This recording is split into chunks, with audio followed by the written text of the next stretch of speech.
Media representation के बारे में हम बात करेंगे या मीडिया प्रतिनिधित्व, वो होता क्या है? हर मीडिया स्टोरी अपने आप में एक प्रतिनिधि है। सिर्फ अजीब कहानियां सुनाकर दिल बहलाने वाली स्टोरी ही स्टोरी नहीं होती।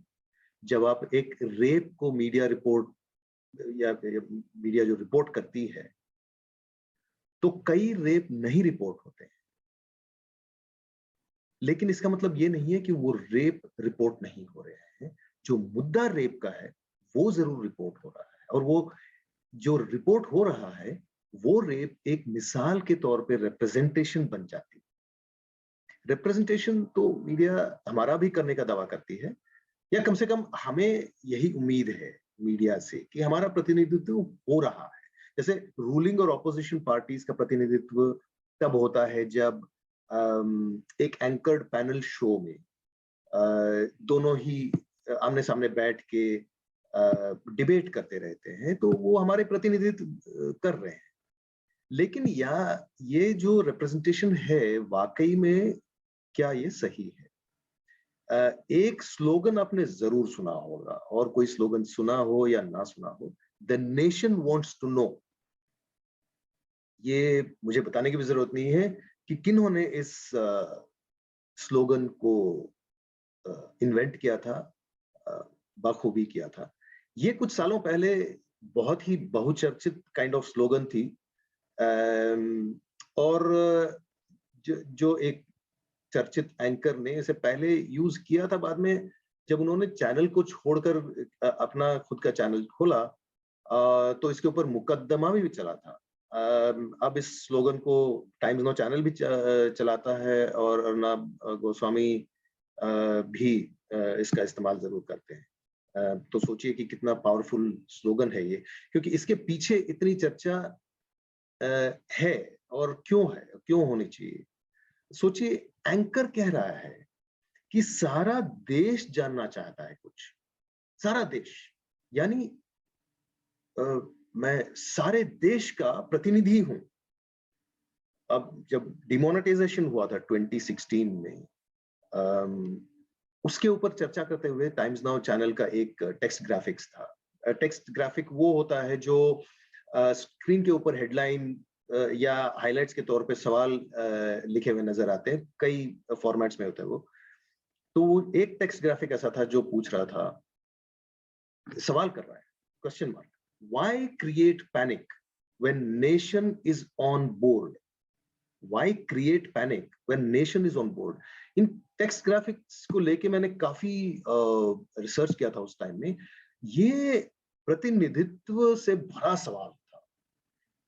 ये सवाल आपसे ये कह रहा है कि सारा देश पहले से ही डिमोनेटाइजेशन के पक्ष में है, तो पैनिक या घबराहट पैदा क्यों की जा रही है? एक ये सोचिए, ये सवाल किसको टारगेट कर रहा है?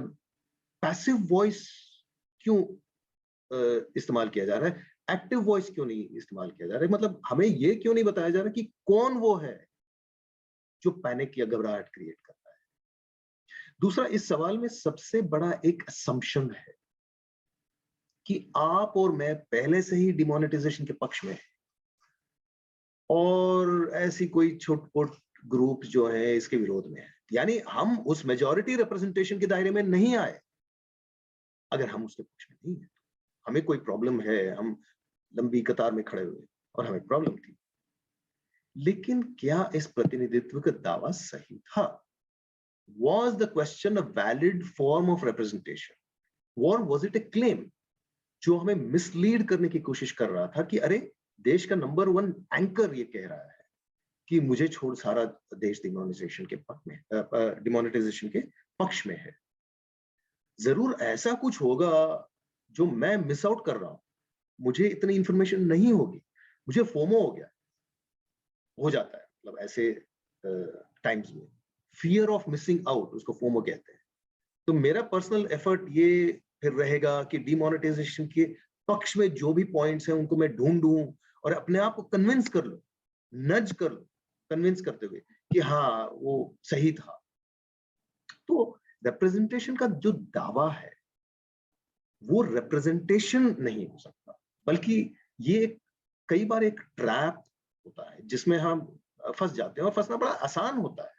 मीडिया प्रतिनिधि जरूर है, लेकिन किसका प्रतिनिधि, ये डिपेंड करता है कि हम कैसे मीडिया सिस्टम और कैसे पॉलिटिकल सिस्टम में हैं।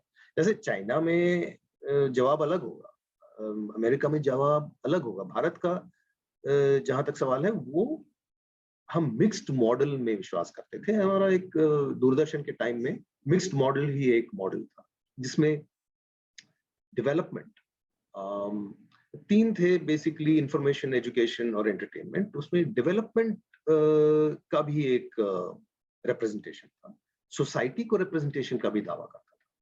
लेकिन हमेशा से रिप्रेजेंटेशन का सबसे बड़ा हिस्सेदार सरकार रही है। सरकार के पॉलिसीज को लोगों तक पहुंचाना मीडिया का जरूर काम है, लेकिन अक्सर आप देखेंगे कि सरकार या उसकी राजनीतिक पार्टी को डिफेंड करने में ही मीडिया लगी रहती है।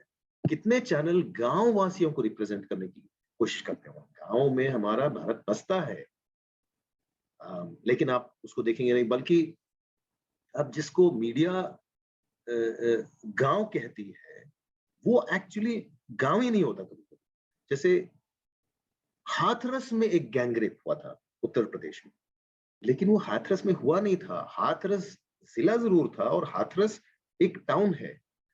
मीडिया डिस्कोर्स में बूलगढ़ी गांव को ढूंढने के लिए आपको काफी मेहनत करनी पड़ेगी। तो जब मीडिया रिप्रेजेंटेशन का दावा करती है, तो हमें सतर्क रहना चाहिए।